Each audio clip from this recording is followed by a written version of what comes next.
minute step test. உங்களோட ஹார்ட்டோட ஃபிட்னஸை இந்த டெஸ்ட்னால தெரிஞ்சுக்கலாம். இந்த டெஸ்ட் யாருக்கெல்லாம் யூஸ் ஆகும் அப்படின்னா childrens, sports persons, athletes, general peoples வந்து அவங்களோட ஹார்ட் ஃபிட்னஸை வந்து தெரிஞ்சுக்கிறதுக்காக இந்த டெஸ்ட் யூஸ் பண்ணுவோம். இந்த டெஸ்ட் பண்றதுக்கு நாங்க யூஸ் பண்ற எக்யூப்மெண்ட்ஸ் என்னென்ன அப்படின்னா 30 சென்டிமீட்டர்ல இந்த மாதிரி ஒரு stool, stop watch, pulse oximeter.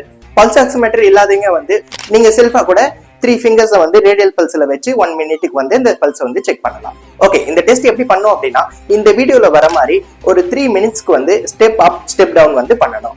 ஒவ்வொரு மினிட்ஸ்க்கும் வந்து 24 ஸ்டெப்ஸ் வந்து பண்ணியிருக்கணும்.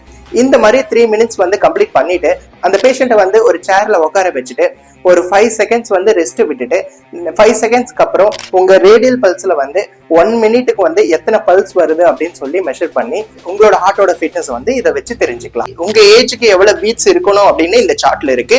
இந்த சார்ட்டை வச்சு தெரிஞ்சுக்கங்க. உங்களுக்கு எவ்வளவு பீட்ஸ் இருக்கு அப்படின்னு சொல்லிட்டு இந்த கமெண்ட்ல பண்ணுங்க.